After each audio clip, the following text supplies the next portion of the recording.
आदरणीय आमा बुबा, दाजुभाइ तथा दिदीबहिनीहरू, नमस्कार, जय घन्टी। पार्टी स्थापनाको 3रो वर्ष पुगेको यस बेला मैले यो अपिल 9725 नम्बरको थुनुवाका रूपमा भैरहवा कारागारबाट पठाएको छु। आशा छ कुनै न कुनै माध्यम र तरिकाबाट तपाईँहरूबीच पुग्नेछ। तपाईँहरूले मलाई दुई पटक कीर्तिमानपूर्ण मतका साथ संसदमा पुर्याउनु भयो।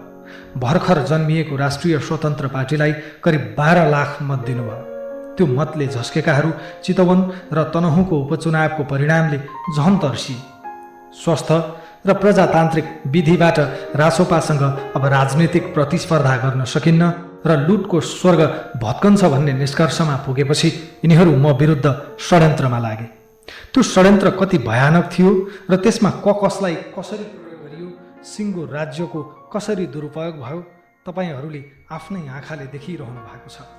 तपाईँहरूलाई थाहै छ म कसैमाथि कुनै पनि न्यायमा नबोली बस्न नसक्ने मान्छे हुँ। बोलेरै विश्व कीर्तिमान राखेको मान्छे पनि हुँ। तर यिनीहरूले यस्तो जाल थापे कि आफैमाथिका अपराध र अन्यायमा पनि म बोल्न सकिनँ। मेरा कानुन व्यवसायीले निरन्तर भनिरहनु भयो, तपाईँ देशकै सबैभन्दा ठुलो आपराधिक गिरोहसँग न्यायिक लडाईँ लड्दै हुनुहुन्छ। एउटै आवेगपूर्ण वाक्यलाई दुरुपयोग गरेर यिनीहरूले थप कानुनी झमेलामा फसाउन सक्छन्। त्यसैले तपाईँ बोल्नु हुँदैन। 4 जिल्ला, 4 उच्च र पछि सर्वोच्चसम्म गरेर 9वटा अदालतमा, अब त पर्सा जिल्ला अदालत पनि थपियो। मुद्दा झुन्ड्याइएको व्यक्तिले कानुन व्यवसायको राय नसुन्न पनि मिलेन। तर यो मौनता अरूलाई भन्दा बढी मलाई नै बिझाएको थियो। चाहे अरू जतिवटा झुटा मुद्दा खेप्न परोस्, अब बोल्छु भन्ने लागेरै चैत 18 गते पार्टी कार्यालयबाटै घोषणा गरे चैत 23 गते चितवनमा बोल्छु। संयोग भनौँ कि सत्य, परिणाम मेरा कानुन व्यवसायीले चेतावनी दिए जस्तै भयो। चैत 22 गते नै उच्च अदालतले मलाई थुन्ने आदेश गर्यो। अब त सर्वोच्च पनि थपिसकेको छ। म विरुद्धका षड्यन्त्र अझै सकिएका छैनन्। 2046 सालपछिका 36 वर्षमा यिनीहरूले कार्यपालिका, व्यवस्थापिका र न्यायपालिकालाई कसरी कब्जा गरिसकेका छन् आज संसारले देखेको छ। यो अपराधपूर्ण घेराबन्दीमा अब मैले जनताको अदालत बाहेक न्याय माग्न जाने अर्को ठाउँ छैन। राज्य यिनैको, अड्डा अदालत यिनैको, मिडिया समेत यिनैको। राज्यका सारा अङ्ग र संरचना यिनकै भर्ती केन्द्र। घरिघरि लाग्छ यिनीहरूले मलाई धेरै दुःख दिए। तर विचार गर्दै जाँदा गएका 36 वर्षमा यिनीहरूले देश र जनतालाई दिएको दुःखका अगाडि मैले पाएको दुःख त केही पनि होइन। यिनीहरूले मलाई जेल हाले भनेर के दुःख बनाउ गर्नु, जब यिनीहरूले सिङ्गो देशलाई नै जेल बनाइसके। आदरणीय देशवासीहरू, जेलको कोठरीबाट आज म आफ्नै जीवनको समीक्षा गरिरहेको छु। त्यो समीक्षा म तपाईँहरूलाई पनि सुनाउन चाहन्छु, तर नेताका रूपमा होइन, एउटा छोराको रूपमा, एउटा भाइ वा दाइका रूपमा, एउटा सामान्य नागरिकका रूपमा। मैले कहिल्यै सोचेको थिइनँ कुनै दिन म राजनीतिमा पनि आउनेछु। विद्यार्थी जीवनमै मिडियामा लागेँ, टेलिभिजन र एफएमतिर छोटे मोटे सेलिब्रिटी भइसकेको थिएँ। तर अलि राम्रो जीवन बाँचिएला कि भनेर अमेरिका भासिएँ। ठुलो कुरा गर्नुपर्ने र ढाँट्नुपर्ने केही छैन। नेतागिरीको कुनै पनि लत नपाली अमेरिकामा पनि नेपाली समाजसँग जोडिएँ, साथ दिएँ, लिएँ। असफल भएको होइन, तर मन कहिल्यै रमाएन। फर्किन्छु भन्दा भन्दै 14 वर्षको धनवास भन्ने कि वनवास बिताइयो। संसारकै लामो टेलिभिजन टक सोको रेकर्ड राख्न मन लाग्यो। कुनै लोकल टेलिभिजन खोजेर अमेरिकामै त्यो रेकर्ड राख्न नसकिने थिएन। तर मनले भन्यो त यसका लागि पनि देश फर्किनस् भने पछि के फर्केलास्। अनि नेपाल आएर गिनेज बुकमा नाम दर्ज पनि गरे। सञ्चार र मनोरञ्जनको अनुभव थियो, तर मनोरञ्जनमा रुचि भएन। सञ्चारकर्ममा फर्किन चाहे, तर त्यो एकदमै सृजनात्मक र परिणाममुखी होस् भन्ने थियो। मलाई त्यतिखेरसम्म प्रधानमन्त्रीहरूमाथि भ्रम थियो। मैले सरकार र जनताबीच संवादको ठुलो खाडल देखेँ। चाँडै प्रधानमन्त्री बन्दैछन् भन्ने थाहा पाएपछि सिधै केपी ओलीलाई फोन गरेँ। न्युयोर्कमा भेट भएको र छोटो अन्तर्वार्ता पनि गरेको संक्षिप्त चिन्जान पनि स्मरण गराएँ र सोधेँ, मेरो कुनै फाइदा नहुने तर प्रधानमन्त्रीका रूपमा तपाईँले गर्नै पर्ने केही कामको कुरा गर्छु, आधा घन्टा समय दिन सक्नुहुन्छ? मैले थप आग्रह पनि गरेँ, म केवल तपाईँका कुरा गर्छु र मलाई अनडिभाइडेड अटेन्सन चाहिन्छ। मेरो व्यक्तिगत लाभको एउटा पनि कुरा गर्दिनँ। उनकै फाइदाको कुरा थियो। ओली कन्भिन्स पनि भए। उनी प्रधानमन्त्री भएको केही समयमा सिधा कुरा प्रधानमन्त्रीसँग कार्यक्रम सुरु भयो। ओलीले अहिले रवि लामिछानेलाई जागिर दिए भनेको सुने, तर त्यो तथाकथित जागिर बापत मैले ओलीबाट, एमालेबाट वा नेपाल टेलिभिजनबाट एक पैसा पनि लिएको होइन। त्यो कार्यक्रमबाट मैले एउटै कुरा लिएँ, ज्ञान। प्रधानमन्त्रीहरू, मन्त्रीहरू, उच्च सरकारी अधिकारीहरू कसरी सोध्छन् त्यो देखेँ। देश र जनताप्रति उनीहरूको लापरवाही देखेँ। त्यसपछि मलाई लाग्यो यस्ता सिधा कुरा शासकसँग गरेर यो देश पार लाग्दैन। परिणाम खोज्ने हो भने सिधा कुरा त जनतासँग पो गर्नुपर्छ। अनि सुरु भयो सिधा कुरा जनतासँग कार्यक्रम।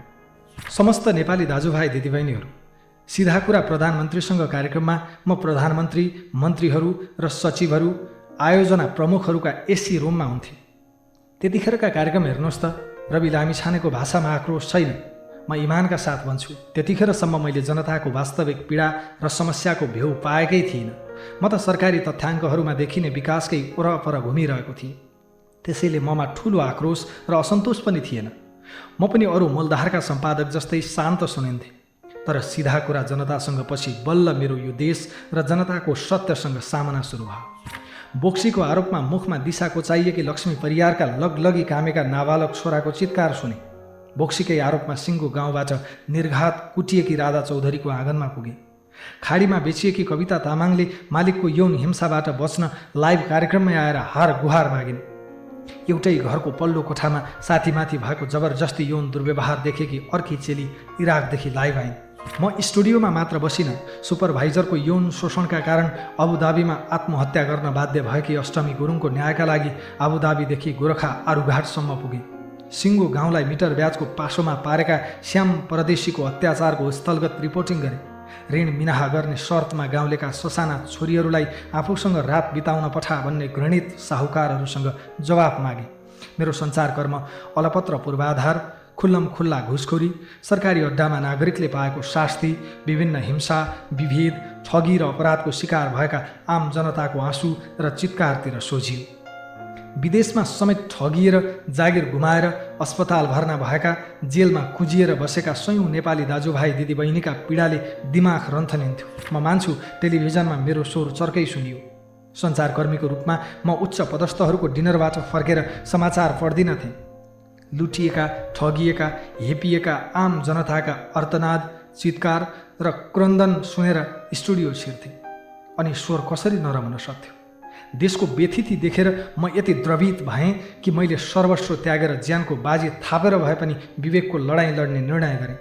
अनकन्टार जङ्गलमा महिनौँ हिँडेर जीवनै हत्केलामा राखेर र दलाललाई 1,40,00,000 तिरेर सयौँ नेपाली अमेरिका गइरहेकै बेला मैले अमेरिकी दूतावासलाई उल्टै 3.5 लाख बुझाएर अमेरिकी पासपोर्ट ससम्मान फर्काइदिएँ। त्यति बेला मसँग देश विदेशका समस्या लिएर हरेक दिन 50औं निमुखा र निरुपाय नागरिक फोन वा प्रत्यक्ष संवादमा आउँथे। न्युज 24 को सीमित स्रोत साधनबाट त्यति धेरै समस्या पहिचान र सम्बोधन गर्न सम्भव भएन। म विकल्पको खोजीमा रहेका बेला अलि स्रोत सम्पन्न मानिएका हिमालय र AP1 का मालिक सम्पर्कमा आए। उनीहरूसँग सम्झौताको ड्राफ्ट आदान प्रदान हुँदै थियो। यही सेरोफेरोमा एउटा समाचारको सन्दर्भमा एकपटक मात्र चिन्जान भएका पूर्व DIG छविलाल जोशीले मलाई अलिक ताकेता नै गरी जीवी राईसँग भेटाए। उनीहरू ठुलो लगानीमा गुणस्तरीय टेलिभिजन खोल्दै रहेछन्। मिलेर काम गरौँ भने 15% सेयर दिने भयो। मैले कुनै आर्थिक दायित्व बोक्न नपर्ने गरी लिखित सम्झौता नै गरियो। समाचार र कार्यक्रमको जिम्मेवारी मेरो र आर्थिक जिम्मेवारी जीवी राईको रहने कुरा सम्झौता पत्रमा स्पष्ट पारियो। सम्झौतामा पहिलो पक्षका रूपमा जीवी राईले, दोस्रो पक्षका रूपमा मैले र साक्षीका रूपमा छविलाल जोशीले हस्ताक्षर गर्यौँ। यसरी ग्यालेक्सी 4K टेलिभिजनमा जोडिए। यसअघि जीवी राईको 7 पुस्तासँग र उनी सम्बद्ध कुनै व्यापारी, व्यवसायी, परिवार, आफन्तसँग मेरो 7 पुस्ताको नातागोता, चिन्जान, भेटघाट, सम्पर्क, व्यापार, व्यवहार केही थिएन। आदरणीय दाजुभाइहरू, न्युज 24 को तुलनामा म एउटा कार्यक्रममा सिङ्गो स्टेसनको नेतृत्वकर्ता भएँ। स्टुडियो सानोबाट विशाल भयो। सञ्चारकर्मीको सञ्जाल अझ ठुलो भयो। टेलिभिजनको स्क्रिन अझ उज्यालो भयो। तर मैले थाहा पाएँ, जतिसुकै ठुलो टेलिभिजन भए पनि गैर जिम्मेवारले शासन गरेको देशमा बढीमा कराउन मात्र सकिन्छ, बदल्न केही सकिन्न। यो देशमा जिम्मेवारीमा भएकाहरूलाई कराएर, सम्झाएर र नागरिकका पीडा देखाएर केही फरक पर्दैन। सञ्चारकर्मकै बीचमा मैले सप्तरीमा 52 मुसहर परिवारको बस्ती र दुर्गम कालीकोटमा 15 बेडको सुविधा सम्पन्न अस्पताल निर्माणको नेतृत्व पनि नलिएको होइन। विदेशमा अलपत्र कैयौँ नेपालीको उद्धार नगरेको पनि होइन। कोभिड महामारीमा विपन्न नागरिकसम्म अक्सिजन र खाद्यान्न पुर्याएकै हो। यी कुरालाई उपलब्धि मानेर म आत्मरतिमा रमाउन पनि सक्थेँ। तर देशको बृहत चित्रमा हेर्दा मलाई मनैदेखि लाग्यो यी सबै उपलब्धि एउटा विषाक्त समुद्रबाट केही थोपा पानी निकाले जस्तो मात्रै हुन्। यो देशमा केही गर्ने हो भने व्यथितिको जरो नै उखेल्नुपर्छ। अनि सल्लाहमै निशुल्क पाएको सेयर निशुल्कै फिर्ता गरेर म ग्यालेक्सी टेलिभिजनबाट बाहिरिएँ। सञ्चारकर्म छोडेर राजनीतिमा आउने निर्णय त गरेँ, तर प्रवेश कसरी? मसँग दुई विकल्प थिए। या त स्थापित पार्टीभित्रै छिरेर हस्तक्षेप गर्ने या नयाँ पार्टीका संरचना खडा गरेर स्थापितलाई घचघच्याउने। दुईवटै विकल्पमा घनीभूत छलफलमा लागे, तर स्थापित दलहरूको दलदलमा छिरेर अल्मलिनुभन्दा उपयुक्त निष्कर्ष निस्कियो नयाँ दल गठन। यो पनि कम चुनौतीपूर्ण कहाँ थियो र? पार्टीको नेतृत्व गरिदिन आग्रह गर्दै म कसको दैलोमा पुगिन। देशले मानेका र समाजले चाहेका प्राय सबैसँग मैले कल्पना गरेको दलको नेता बनिदिन आग्रह गरेँ। म सघाउँछु, तपाईँहरूले नेतृत्व गरिदिनुहोस् भने धेरैले मानेनन्। सन्दुक रुइतदेखि कुलमान घिसिङसम्म, राजेश हमालदेखि अनिल केसरी शाहसम्म यस्ता कैयौँ व्यक्तिसँग पार्टीको नेतृत्व गरिदिन हार गुहार गरे। कसैले विश्वास नगरेपछि मात्रै म आफै सभापति भएर पार्टी दर्ता गरेको हुँ। पार्टी खोलिसकेपछि पनि नेतृत्व लिनुहोस् वा कम्तीमा पनि उम्मेदवार बनिदिनुहोस् भनेर मैले कैयौँ ढोकाहरू ढकढकाएँ, तर मेरो चुनाव प्रचारको समय नष्ट मात्रै भयो। धेरैले मानेनन्। जनताले रासोपालाई चौथो ठुलो पार्टी बनाए। करिब 11% समानुपातिक मत पायौँ। नयाँले पनि के नापे भनेको सुनिन्छ कहिलेकाहीँ। हो, अपेक्षा गरे जति नभएको पक्कै होला, तर म सोध्न सक्छु, परिवर्तनका लागि जनताले दिएको मत पार्टी सभापतिका रूपमा रवि लामिछानेले व्यापारी र माफियालाई बेच्यो त? समानुपातिक मत भनेको नेतालाई बेचेको मत जस्तो बुझिन्थ्यो। नेताले या परिवार, नातागोता र दासहरूलाई सांसद बनाउँथे या व्यापारीलाई बेच्थे। त्यस्तै गर्यो त रासोपाले। प्रत्यक्षमा जस्तै रासोपाले आफूले पाएको समानुपातिक मतमा पनि जनताका सबैभन्दा प्रतिबद्ध प्रतिनिधि छान्यो। म गर्वका साथ सोध्न सक्छु, एसिड आक्रमणमा परेकी विन्ध्यवासिनी कंसकारलाई कहिल्यै संसदमा लैजान्थे यिनीहरूले? परदेश छोडेर फर्किएकी सुमना श्रेष्ठ यिनीहरूको पार्टीमा कहिल्यै अटाउने थिइन्? स्थापित भनिएकाहरूले कहिले दिन्थे मनिष झा र सन्तोष परियारहरूलाई पालो? देशको अर्थतन्त्र जर्जर हुँदा समेत डाक्टर स्वर्णिम वाग्ले जस्तो विश्वले मानेको अर्थविदलाई लत्याएकाले कहिले चिन्थे डाक्टर चन्दा कार्कीहरू? यिनीहरूले कहिल्यै प्रत्यक्ष निर्वाचनमा उतार्थे त तोसीमा र सोभिता जस्ता भरभराउँदा युवाहरूलाई? माफियालाई टिकट बेच्नेहरूले कहिल्यै मौका दिन्थे त हरि ढकालहरूलाई? मन्त्री बनाउँथे त विराज भक्त श्रेष्ठ, शिशिर खनाल जस्ता क्षमतावान युवालाई? वर्तमान व्यवस्था र संविधान मानेरै पुराना राजनैतिक दलभित्र रहेको विकृति विसङ्गति सम्बोधन गर्ने गरी हामीले नयाँ पार्टी बनायौँ। आज रासोपा बिनाको प्रतिनिधि सभा कल्पना पनि गर्न सकिँदैन। जनताका होनहार छोराछोरीको संसदमा उपस्थिति, तिनको मेहनत र निष्ठाको राजनीतिलाई स्वीकार गर्न पनि यो देशका विद्वान विश्लेषकहरूलाई किन गाह्रो परेको हो मैले बुझ्न सकेको छैन। देशको परिस्थितिलाई मूल्याङ्कन गर्दै लम्बेतान आर्टिकल लेख्न र विश्लेषण गर्न रवि लामिछानेलाई पनि नआउने होइन, तर रवि लामिछानेले यस्ता विश्लेषणको प्रभाव देखिसकेको छ। मलाई यो देशको व्यथितिको थप व्याख्या गर्नु छैन, व्यथिति भत्काउनु छ। व्यथितिका वाहकहरूलाई निवेदन दिएर वा अनुरोध गरेर यो देशमा थितिको शासन सुरु हुँदैन। यिनीहरूलाई ललकारेर र धावा बोलेर मात्र थिति बसाल्न सकिन्छ। यिनीहरूलाई चुनौती दिएको मूल्य अहिले मैले तिरिरहेको छु, तर म विचलित छैन। यो आँट र सङ्कल्प भत्काउन यो देशको इतिहासका सबैभन्दा ठुला ठगहरूले उल्टै मलाई ठग साबित गर्ने षड्यन्त्र गरिरहेका छन्, तर म अलिकति पनि हल्लिएको छैन। एकथरी साथीहरू सोध्नुहुन्छ, सरकारमा किन गएको? यसमा मेरो प्रति प्रश्न छ, जनताले हामीलाई दिएको 12 लाख हाराहारी मत यो देशमा हस्तक्षेप गर्न थियो कि संसदमा निवेदन गर्न? निवेदन, अनुरोध, आग्रह, बिन्ती त टेलिभिजनबाटै गरिरहेको थिएँ। कराउन मात्र त टेलिभिजनबाटै कराइसकेको थिएँ। हस्तक्षेप गर्न जनतासँग मत मागेको थिएँ। सत्ताबाटै हस्तक्षेपको प्रयास गरेँ। अब मूल कुरा भन्छु। रवि लामिछानेले पातालबाट ल्यायो बेचन झा। सरकार र समीकरण नै बदलिने गरी भयो त्यसको प्रतिक्रिया। रातारात मिले काङ्ग्रेस र एमाले। मान्छेहरू भन्छन्, तैँले गृहमन्त्रीका रूपमा बालकोटतिर किन आँखा लगाइस्? किन तर्साइस् बुढा नीलकण्ठका दाजुभाउजूलाई? मैले अतिरिक्त केही गरेको होइन, विधिको शासन प्रमाणित गर्न खोजेको मात्रै हुँ। मैले चोरको खुट्टा च्वाट्ट काट्नु भनेको हुँ। स्वाट्ट खुट्टा ककसले र किन ताने तिनै जानन्। गृहमन्त्रीका रूपमा मैले व्यक्ति चिनिनँ, केवल विधि चिने। भोलि पनि मैले चिन्ने त्यही हो। जहाँसम्म डरको कुरा छ, रवि लामिछाने यिनीहरूसँग नडराएकै हो, नडराउने नै हो। यिनीहरूले अहिले बन्द गर्लान् बेचन झाहरूको फाइल, जनताको मत र साथ लिएर ती फाइल फेरि खोल्ने नै हो।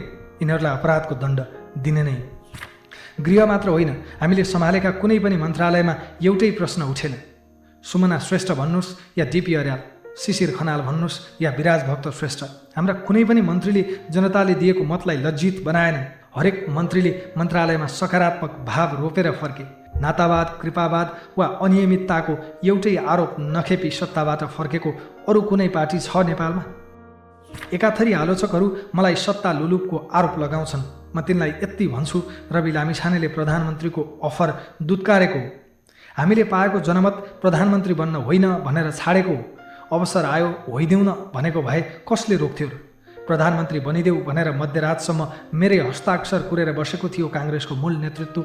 मैले मानिनँ। भोलिपल्टदेखि तिनैले मलाई सहकारी ठग भन्न थाले। मेरो प्रश्न छ, त्यसैको दण्ड स्वरूप आज थुना बेहोरिरहेको मान्छे सत्ता लोलुप हो कि विद्रोही? उपचुनावको परिणामपछि ठुला दल, त्यसमा पनि नेपाली काङ्ग्रेसका साथीहरू हामीसँग तर्सिए। त्यो परिणामले देखायो जनताको चेतना अर्कै ठाउँमा पुगिसकेको छ। जब म 2080 फागुन 23 गते दोस्रो पटक उपप्रधान एवं गृहमन्त्री भएँ, तब तत्कालीन प्रमुख प्रतिपक्षी दल नेपाली काङ्ग्रेसले विभिन्न सहकारीको बचत अपचलनमा संलग्न रहेको भन्दै मेरो नामै किटेर छानबिनका लागि संसदीय समिति बनाउन माग गर्यो। अहिलेका प्रधानमन्त्री केपी शर्मा ओली र तत्कालीन प्रधानमन्त्री पुष्पकमल दाहाल प्रचण्ड नमान्दै मनै अग्रसर भएर सत्ता पक्षलाई मनाए र 2081 जेठ 15 गते मेरो सट्टा गोर्खा मिडियाको नाम राखेर संसदीय छानबिन समिति बन्यो। आदरणीय आमा बुबाहरू, अब म विरुद्ध कसरी राजनैतिक प्रतिशोध साधियो र कानुनको दुरुपयोग कहाँ कसरी गरियो भन्ने तथ्य बताउँछु। पहिलो संसदीय छानबिन विशेष समितिको प्रतिवेदनको पेज नम्बर 449मा मलाई आरोप लगाइएको प्रकरणको निष्कर्षमध्ये एउटा बुँदामा लेखिएको छ, सहकारी संस्थाबाट रकम गोर्खा मिडिया नेटवर्क प्रालीमा आउने सम्पूर्ण प्रक्रियामा रवि लामिछानेको संलग्नता पुष्टि हुने कागज प्रमाण रहेको नभेटिए तापनि सोही रकम गोर्खा मिडियामा आइसकेपछि सोको परिचालन र खर्च प्रक्रियामा उहाँको सहभागिता देखिन्छ। प्रतिवेदनको पेज नम्बर 449कै अर्को बुँदामा भनिएको छ, कम्पनीमा साझेदारका रूपमा बहाल रहेको अवधिमा सहकारीबाट कम्पनीमा आएको रकमको हकमा जिम्मेवार रहेको हुँदा प्रचलित कानुन बमोजिम कारबाहीका लागि नेपाल सरकारलाई सिफारिस गर्ने। यसरी प्रतिवेदनले तीनवटा सन्दर्भ स्पष्ट भनेको छ। पहिलो, सहकारीबाट गोर्खा मिडियामा पैसा आएको हो। दोस्रो, ल्याउने प्रक्रियामा रवि लामिछानेको संलग्नता पुष्टि भएन। तेस्रो, रकम आएपछि खर्च गराउने प्रक्रियामा संलग्न रहेको हकमा दायित्व पर्ने भए प्रचलित कानुन बमोजिम कारबाही गर्नु। प्रतिवेदनले बकाइदा खर्च गरेको हकमा दायित्व पर्ने भए प्रचलित कानुन बमोजिम गर्नु भनेको छ। कम्पनीको रकम खर्चको हकमा प्रचलित कानुन भनेको कम्पनी ऐन 2063 हो। प्रतिवेदनले कम्पनी कानुन अनुसार भन्दै सरकारले मलाई कतै आकर्षित नहुने सहकारी ऐनको दफा प्रयोग गर्नु र झुटा मुद्दा लगाउनु राजनीतिक पूर्वाग्रह र प्रतिशोध नभएर के हो त? अब दोस्रो, 2054 साल यता विभिन्न विषयमा छानबिन गर्न 15वटा संसदीय विशेष समिति बनेका रहेछन्। अरू 14वटा समितिका सिफारिस सरकारले बुझ्यो, सकियो। समितिका प्रतिवेदनहरू संसदीय अभिलेखमा सीमित हुन्थे। मेरा विरुद्धको सिफारिसलाई चाहिँ इतिहासमै पहिलो पटक क्याबिनेटबाटै अनुमोदन गरियो। 2081 भदौ 31 गते सभामुखलाई पेश गरिएको प्रतिवेदन सोही दिन प्रधानमन्त्री तथा मन्त्री परिषद कार्यालय पुग्यो र असोज 2 गते मन्त्री परिषदले संसदमा प्रस्तुत भएको सहकारी बचत रकम दुरुपयोग सम्बन्धी संसदीय छानबिन विशेष समितिको प्रतिवेदन 2081 कार्यान्वयनका लागि सम्बन्धित मन्त्रालयमा पठाउने निर्णय गर्यो। बचतकर्ताको रकम फिर्ता गर्ने मूल उद्देश्यले खडा भएको छानबिन विशेष समितिको 1200 पृष्ठको प्रतिवेदन मात्र मेरा विरुद्ध कार्यान्वयन भयो, त्यो पनि एकदमै छलपूर्वक र बलपूर्वक। अब तेस्रो, प्रतिवेदन आएपछि पहिल्यै लेखिएको पटकथामा राज्यको षड्यन्त्रमय छायाङ्कन र अभिनय सुरु भयो। विदामा बसेका जिल्ला न्यायाधीशलाई बोलाएर कार्तिक 2 गते शुक्रबार म विरुद्ध पक्राउ पूर्जी निकालियो। त्यसमा पनि मुद्दा 35 दिनभित्र अदालतमा बुझाइसक्नुपर्ने थियो, बुझाएनन्। त्यसपछि सङ्गठित अपराधको अभियोग लगाएर 60 दिन थुन्ने प्रपञ्च गरे। 60 दिन पनि सकिन लागेपछि 90 दिन थुन्न मिल्ने र सांसद पद पनि निलम्बन हुने सम्पत्ति शुद्धिकरणको अभियोग लगाए। एउटै आरोपमा देशका विभिन्न जिल्लामा अनुसन्धान गर्नुपर्दा त्यसको नेतृत्व प्रहरीको केन्द्रीय अनुसन्धान ब्युरोले लिने र एकै ठाउँमा मुद्दा चलाउने अभ्यास छ। यसले अनुसन्धानलाई सजिलो मात्र बनाउँदैन, न्याय निरूपण पनि छिटो हुन्छ। मेरा हकमा पनि त्यही हुनुपर्ने थियो, तर यहाँ प्रश्न न्याय निरूपणको थिएन, प्रतिशोधको थियो, राजनैतिक षड्यन्त्रको थियो। चौथो, एउटा कसुरमा पोखरा हिरासतमा रहेको मानिसलाई बयानका लागि भन्दै काठमाडौँ लगियो, फेरि दोस्रो दिन काठमाडौँबाटै चितवन लगियो। तनाव र थकानले रक्तचाप निकै बढेको थियो। चितवन पुग्न साथ औषधि खाएर फेरि बयान सुरु गरे। दिनभरको बयान, अस्वस्थ र थाकेको शरीर, रातको झन्डै 11 बजिसकेको थियो। तत्कालीन एसपी गौतम मिश्रले भने, तपाईँलाई यहाँबाट पठाउनु भन्ने आदेश छ। जानुपर्ने भयो हजुर। एसपी मिश्रलाई यस्तो आदेश दिने व्यक्ति थिए त्यस बेलाका प्रहरी प्रमुख वसन्त बहादुर कुँवर। उनलाई पनि आदेश दिने थिए दाजु, भाउजू, देवर र बा। मैले मेरो स्वास्थ्य जाँच गर भने उठ्न सकेको पनि थिइनँ। एउटा मान्छे उठाएर पठाउन सक्दैनस् भने त्यति कामका लागि अर्को मान्छे पठाउँ भन्ने प्रहरी प्रमुखको धम्कीपछि उनीहरूको केही सिप चलेन। मध्यरातमा बल लगाएर मलाई गाडीमा हाल्यो। यसअघि पनि भनेको छु, त्यसबेला मलाई जबरजस्ती उठाउन आउने प्रहरीले मादक पदार्थ सेवन गरेका थिए। उनलाई समाउन र जाँच गर्न भनिरहे, तर कसले सुन्ने। मध्यरात हुन लाग्यो, मलाई लगिँदैछ भनेर परिवारलाई खबर गरिदेऊ भने सुनेनन्।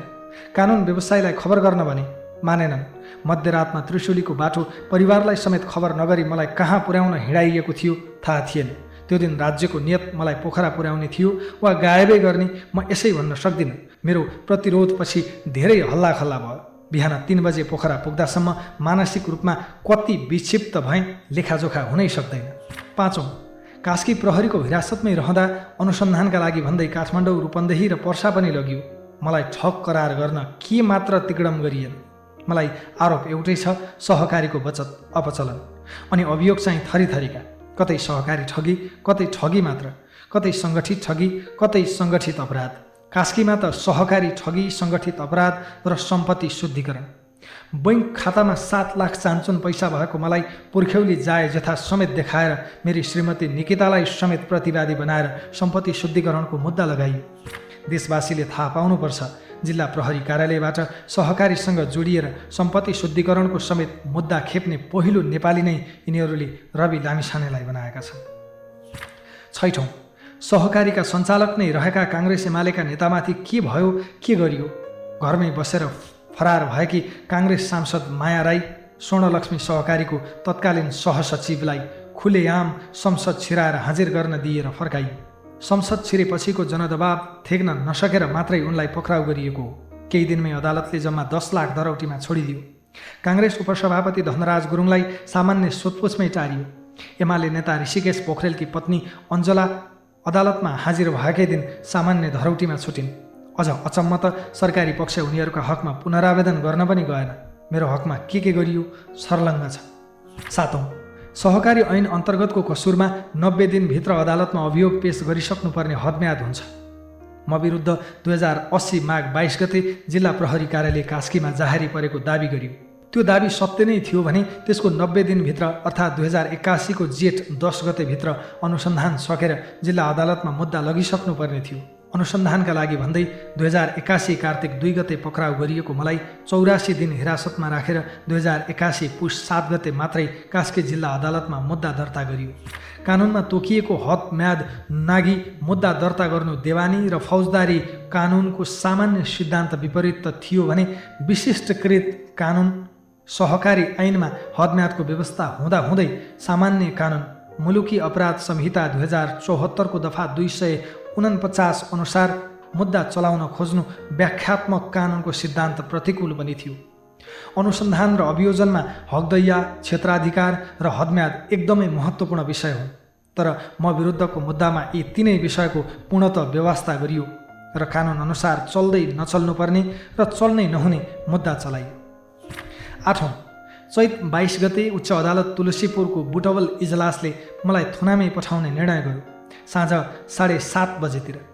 त्यसको केही मिनेट नबित्दै प्रहरी मलाई पक्राउ गर्न आइपुग्यो बेडरुममै। त्यस क्रममा प्रहरीले ज्यादती मात्रै गरेन, अन्तिम इच्छा नै सोध्यो। पक्राउ पुर्जी समेत लिएर नआएको प्रहरीले मेरो बेडरुममै बसेर पुर्जी बनायो।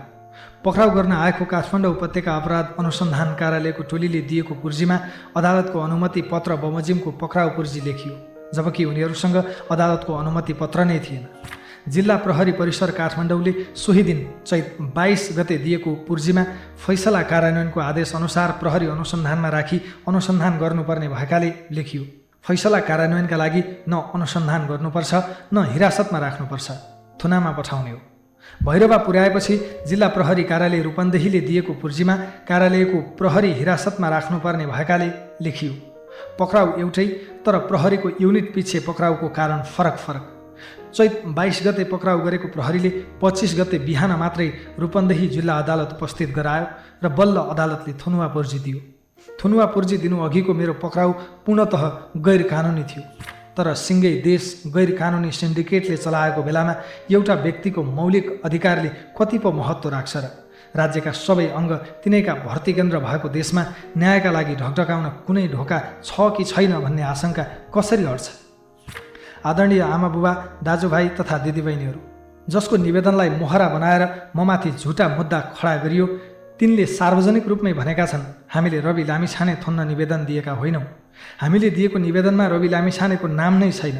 बचत फिर्ताको मागमा दिएको निवेदनलाई प्रहरीले नै दुरुपयोग गरी रवि लामिछानेतर्फ सुझाएको भनेर निवेदकले नै भनेको तथ्यमा न्यायालयले पनि आँखा चिम्लिनुलाई म सामान्य मानौँ कि असामान्य? मेरै निवेदनलाई देखाएर रवि लामिछानेलाई थुनेको भए म त्यो पापको भागीदार बन्दिनँ भनेर निवेदककर्ताले सार्वजनिक रूपमा भन्दा पनि त्यसको सुनवाई हुन्न भने यो विधिको शासन हो कि जङ्गलराज?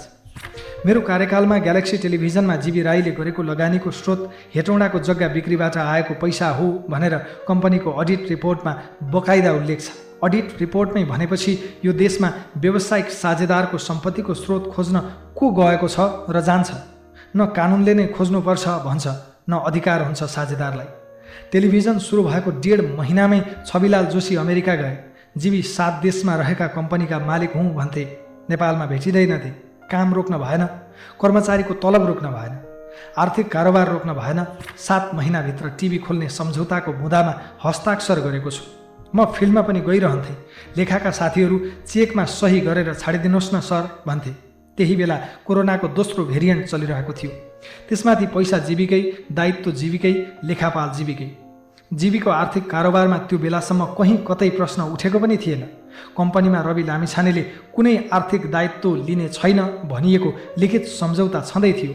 त्यस्तो प्रबन्ध निर्देशकसँग मुख्य लगानीकर्ताले भनिसकेपछि चेकमा सही गर्दिन भन्न सक्ने नैतिक आधार पनि थिएन। ती मध्येका केही चेकहरू भविष्यमा म विरुद्ध षड्यन्त्रका ठुला हतियार हुन्छन् भनेर त्यतिखेर मैले कसरी कल्पना गर्नु? 3 वर्षपछि 1 ट्रक कागजहरू खोतलेर हेर्दा जीवीको निजी खाताबाट सम्झौता बमोजिमकै पैसा मेरो निजी खातामा आउँदा जीवीले आफ्नो खातामा सहकारीबाट पैसा ल्याएको रहेछ भन्ने पत्ता लाग्यो। मेरो मानवीय क्षमताले जीवीको व्यक्तिगत खातामा कहाँबाट पैसा आएर बसेको छ भनेर देख्न सक्थ्यो र? यो दुनियाँमा कसैको ह्युमन क्यापेसिटीले भ्याउने कुरा हो त्यो? रवि लामिछानेले अर्बौं ठगेको प्रमाण हामीसँग छन्।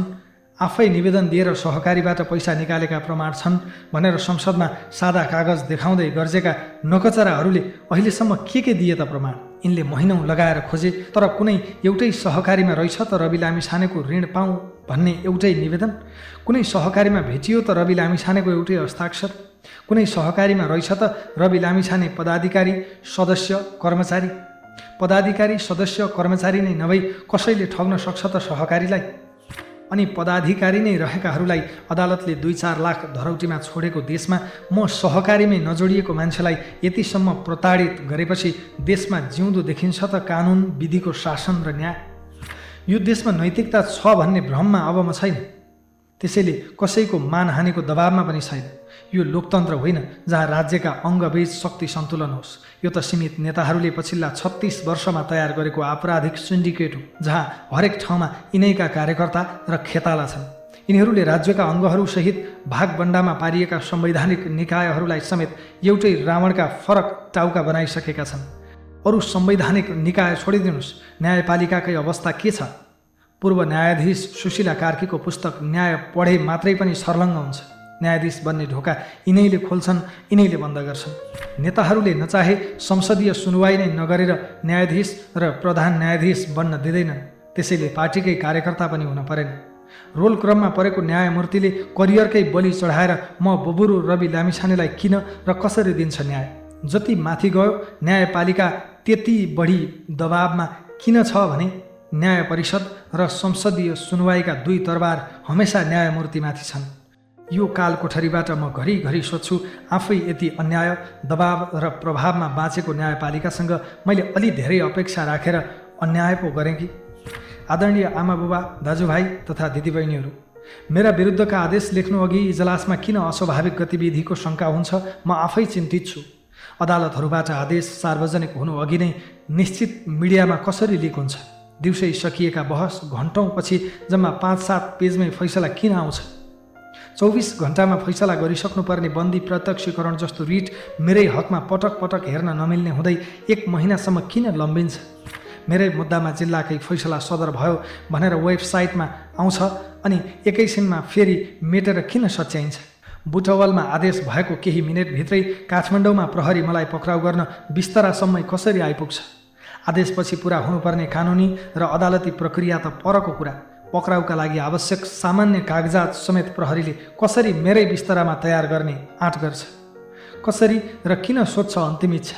म साँच्चै विस्मित छु। आफ्नो भन्दा पनि देशको नियति सम्झेर चिन्तित छु। अदालतको आदेश सुन्न बसेकी मेरी श्रीमती निकितालाई एक्लै छाडेर आदेश सुनाउने कर्मचारी सोझै मिडिया किन र कसरी जान सक्छ? जबकि निवेदक पनि भएकाले सबैभन्दा पहिले आदेश सुन्ने हक निकिताको हुन्थ्यो। अब मेरो जीवनको उद्देश्य व्यक्तिगत उन्मुक्ति होइन, सीमित नेताहरूको अहिलेको आपराधिक सिन्डिकेटबाट सिङ्गो देशको उन्मुक्ति हो। रवि लामिछानेले नाकको डाँडी भाँच्नुपर्छ भनेको थियो भनेर निकै ट्रोल बनाइँदैछ। म आज यो कालकोठरीबाट दोहोऱ्याउँदैछु, राज्यको पुनर्संरचना गर्ने नै हो। ममाथि अत्याचार गर्ने लोकतन्त्र होइन, ओली थापाहरूको कुटिल षड्यन्त्र र लेखक बडालहरूको कानुनी प्रपञ्च हो। विधिको शासन त यिनीहरूले उहिल्यै समाप्त पारिसकेका हुन्। हरेक संवैधानिक निकायमा यिनले धारिला हतियार लुकाएका छन्। यो सिन्डिकेटमा केही सीमित नेताहरू बाहेक कोही सुरक्षित छैन।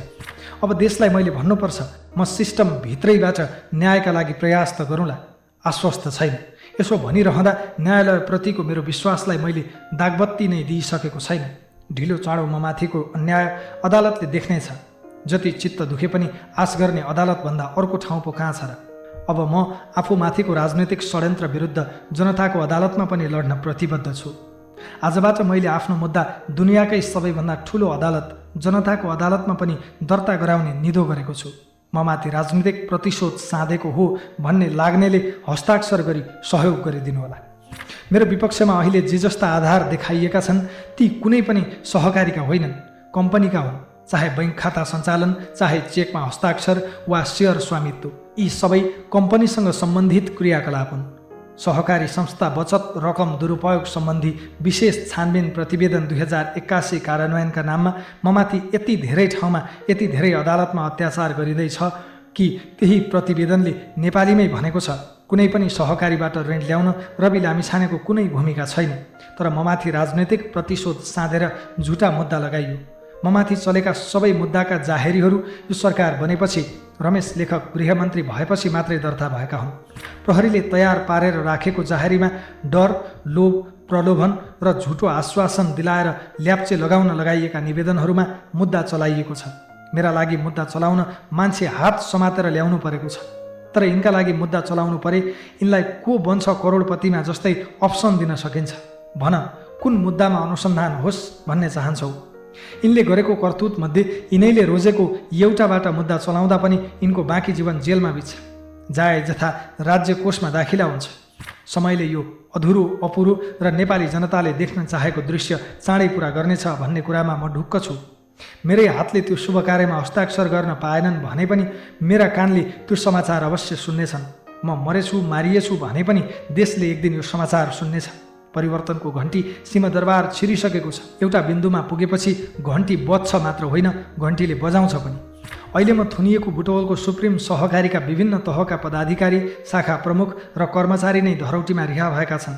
सहकारीका तत्कालीन सचिव दिपेश पुन 4 लाख धरौटीमा रिहा भए। जीवी राई सम्बद्ध विभिन्न सहकारीमा सूचना प्रविधि विभागको प्रमुख रहेका भविश्वर अर्यालले 18,40,000 रुपियाँ धरौटी बुझाएर पुग्यो। सुप्रिम सहकारीको भैरहवा शाखाका व्यवस्थापक दुर्गा पाण्ड्य चापागाई 18 लाख धरौटी बुझाएर छुटे। त्यही सहकारीका कर्मचारी पनि थुनामा छैनन्। नवीन अछामी 10 लाख, दीपक नेउपाने 4,45,000, निता थापा र रोशनी गुरुङ जनही 2 लाख, आशिष राणाभाट 50,000 र मनोहर मोहम्मद 34,000 धरौटी बुझाएर रिहा भइसकेका छन्। सहकारीको सञ्चालक समितिका पूर्व सदस्य मजहर मोहम्मद पनि 1 लाख रुपैयाँ धरौटीमा निस्के। ननिस्केको त त्यही रवि लामिछाने मात्र न हो। सहकारीमा प्रत्यक्ष संलग्नहरू यसरी ससानो धरौटीमा छुट्दा संलग्नै नभएको म चाहिँ थुनामा छु, तैपनि अदालतको मानहानिका डरले आफ्नो पक्ष खुलस्त राख्न सक्दिन। कस्तो न्याय हो यो? देशमा सबै सहकारी पीडितले पैसा फिर्ता पाएछन् भने पनि जीवी राई सम्बद्ध सहकारीका बचतकर्ताले कहिल्यै पाउने छैनन्। सुरुमा जीवी राईलाई केवल सहकारी ठगीको मुद्दा थियो, पछि रवि लामिछानेलाई फसाउन जीवीमाथि पनि सङ्गठित अपराध र सम्पत्ति शुद्धिकरणको मुद्दा लगाइयो। जीवी राईले मलेसियाबाट लाखौँ डलर बोकेर फर्केछन् भने पनि हिसाब फरफारक गर्न नपाओस् भन्ने चाहन्छन् यिनीहरू। त्यसका लागि मेलमिलापको ढोका समेत बन्द गर्ने कानुनी प्रपञ्च रचिसकिएको छ। तर म बचतकर्तालाई जेलको बन्द कोठाबाट बाचा गर्न चाहन्छु कि यिनले बन्द गरेको तपाईँहरूको बचत प्राप्त गर्ने त्यो ढोका रवि लामिछानेले चाँडै नै तोड्नेछ र तपाईँहरूको आफ्नो बचत प्राप्त गर्नुहुनेछ। एउटा रवि लामिछानेको शिकार गर्न यिनीहरूले हजारौँ बचतकर्तामाथि गरेको अन्यायको मूल्य एक दिन अवश्य चुकाउनेछन्। आफ्नो मात्र चिन्ता गर्न म यो अपिल पठाउँदै छैन। यिनीहरूले म माथि गरेको अत्याचार देशको अर्थ राजनीतिमाथि गरेको अत्याचारका अघि केही पनि होइन। यो देश यिनीहरूले तपाईँहरूले देखे सोचेभन्दा धेरै बिगारेका छन्। राजनैतिक टाउकेहरू पतित भइसकेका छन्।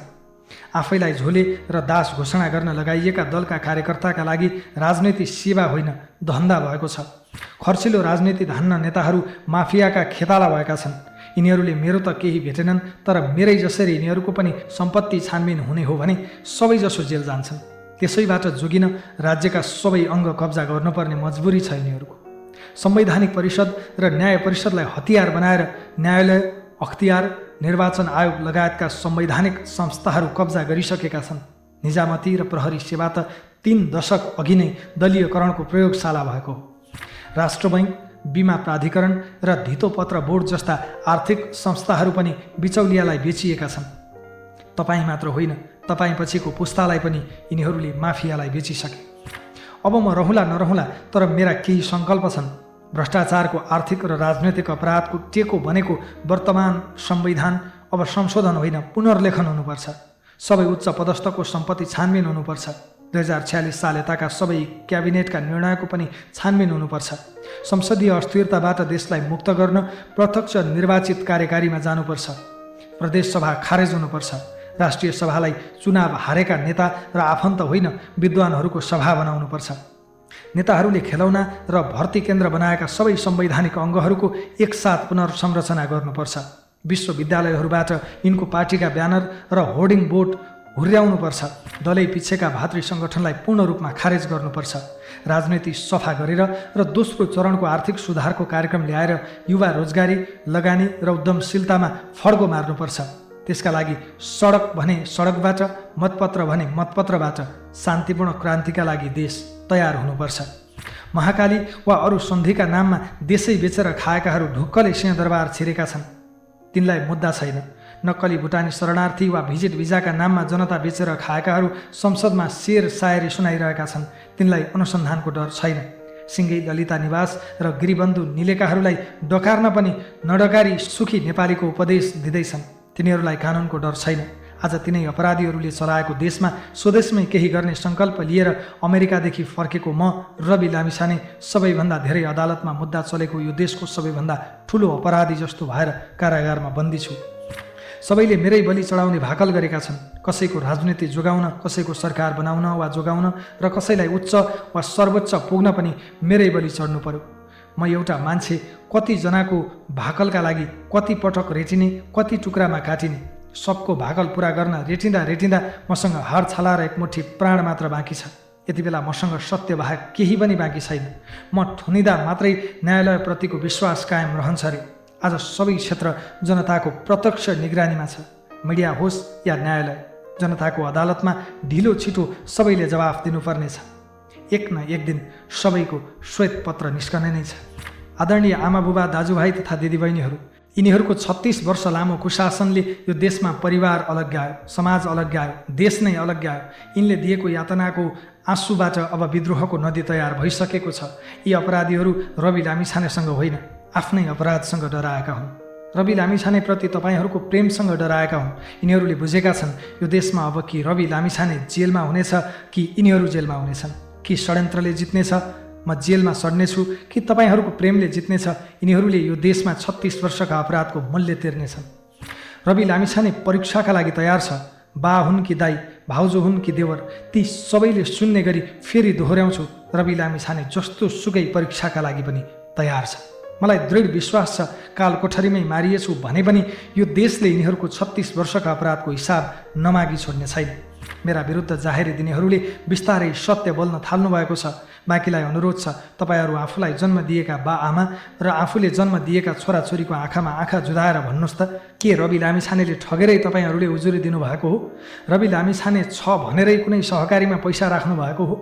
तपाईँहरूमध्ये कतिजना पाप धर्ममा विश्वास गर्नुहुन्छ मलाई थाहा छैन, तर धर्मै नमान्नेलाई पनि पाप त लाग्छ। कसैले कसैको लोभमा, स्वार्थमा या दबाबमा मेरा विरुद्ध उजुरी दिनुभयो, एकपटक छातीमा हात राखेर आफैलाई सोध्नुहोस्, रवि लामिछाने ठगै हो त? जसले यो पढ्नुभयो उहाँहरूले पढ्न नसक्ने आमा बुबालाई मेरो सन्देश सुनाइदिनु होला। तपाईँहरूको रवि लामिछाने यिनीहरूको काल कोठरीसँग डराएको छैन, आत्तिएको छैन, हिम्मत हारेको छैन। तपाईँको रवि लामिछानेसँग कारागारका पर्खालभित्रबाट पनि देशद्रोहीलाई तर्साउने नैतिक बल र साहस छ। मैले सङ्गठित अपराध गरेको हुँ कि सिङ्गो राज्यको दुरुपयोग गरेर ममाथि सङ्गठित अपराध भइरहेको छ, यसको निर्णय जनताकै विवेकको अदालतमा होस्। चरम अन्यायको शिकार भई थुनुवाको रूपमा रहेको मेरो भनाइले कसैलाई बिझाएछ भने पनि ममाथि थप निर्मम हुने ठाउँ अब कति नै पो बाँकी होला र? ममाथिको राजनैतिक प्रतिशोध विरुद्ध जनताको हस्ताक्षर अभियानमा साथ दिन आग्रह गर्दै यति भन्छु, यिनीहरूले मलाई लगाएको हत्कडी त बिउ हत्कडी हो। यो फल्न फुल्न र हुर्कन धेरै दिन लाग्ने छैन। स्वर्ग जस्तो देशलाई नर्क बनाएका अपराधीहरू षड्यन्त्रकै बलमा अब धेरै दिन जोगिन सक्ने छैनन्। म मारिएछु भने पनि जनताले यिनीहरूका हातबाट तस्करले दिएका घडी खोस्नेछन् र हत्कडी लगाउनेछन्। त्यो दिन धेरै टाढा छैन। यति भनिसकेपछि अब मैले झन् यस बापत कत्रो मूल्य चुकाउनु पर्ने होला त्यसको हिसाब किताब पनि छैन, मलाई परवाह पनि छैन। धन्यवाद। जय घन्टी। 2082 असार, भैरहवा कारागार।